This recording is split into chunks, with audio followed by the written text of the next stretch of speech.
It's my honor to introduce and welcome Mr. Gopal Amir Yafa, a visionary and compassionate leader in the global yoga community. Has dedicated his life to foster peace and connection through his innovative work. Starting his journey as a teenager, he found his calling in yoga and meditation at the young age of 14, which deepened during his 10 years as a Hindu monk at the Shivananda Ashram.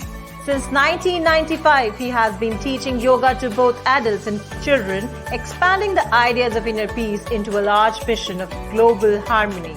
His passion for making yoga more inclusive led to the opening of Yoga Le Shalom, Yoga for Peace Center in Tel Aviv, where he advocated for yoga's potential to cultivate world peace.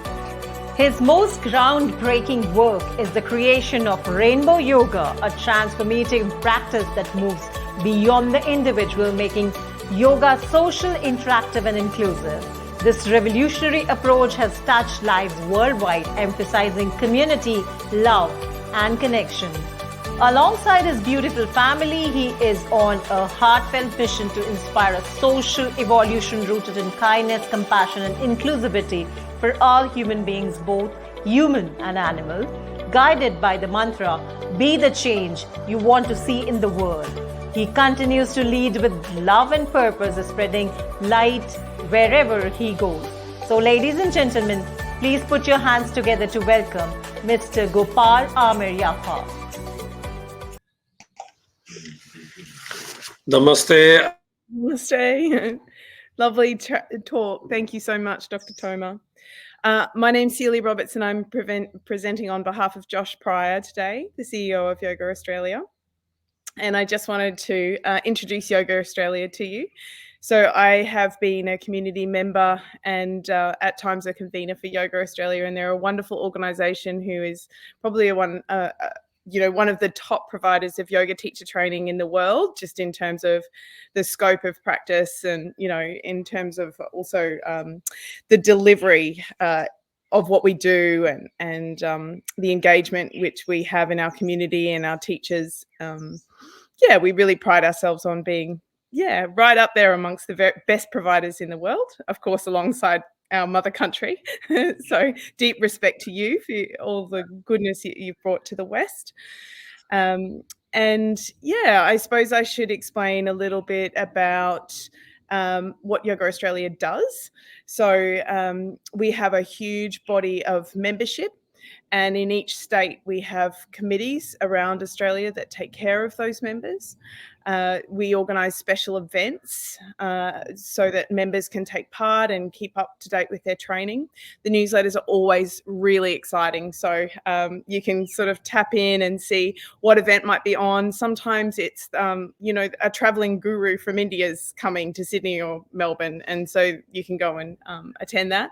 So I always love opening those emails. And feel very moved to do something different that isn't always about training, but, staying a part of that community. Yoga Australia also provides some governance as well to the standards of yoga in Australia. And, as a training provider, which I am, we look to Yoga Australia for curriculum guidelines, and they're some of, like I said previously, the best in the world, or right up there amongst the best in the world. So I have a lot of debt as a training provider to Yoga Australia. For now, they've been looking after me as a training provider for over 10 years to deliver teacher training. And I suppose the best thing about it is they've got a curriculum. You can go as a training provider and say, this is what I would like to teach within that curriculum. And they'll say, yes, no, maybe add this, change this a little bit. And it's got stricter over the years, which is great to see as well. We have occupational health and safety, and we have to provide business principles and all these kinds of things that make yoga a true profession. So, that's probably what they do for training providers. And for members, they provide, I suppose, a scalable way to discern where you are as a member. And if you join at a 200-hour level, it means you're a provisional teacher. And if you join at a 350-hour level, that means you're ready to go and teach. as a level 1 registered member. And then it goes on to level 2, 500 hours. And then once you've done 1,000 hours of teaching, and you have also, been teaching for 10 years, you can go and then offer teacher training. So that's why I find being a member really helpful. And I always encourage our students to immediately join Yoga Australia, so that in 10 years, doesn't matter what you're doing, you might think, yes, I would like to deliver teacher training, Yeah. So it's great to have that. I suppose there are some other services that we probably don't think of that I always feel very reassured as a training provider that we have. And that is, that there's a professional body that, say someone was unhappy about the way a teacher, treated them, then they can go to this professional body and say that was unacceptable behavior. And that's a wonderful thing to have, because there are some industries in Australia that are growing now and they don't have that.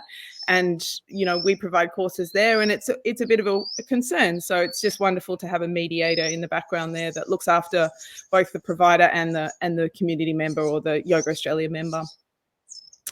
I wonder if there's any questions that anyone might have about anything more.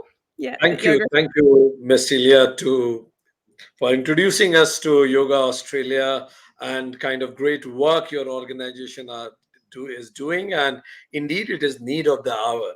And we feel blessed, honored to collaborate with Yoga Australia in this grand celebration of United Consciousness International Week of Peace. Thank you very much. Now we'll have a small introduction video of United Consciousness also, so that you and the audience will have better understanding of both of the organizations together before we begin. Thank you very much. Let's sit together and walk on the journey of consciousness. Thank you.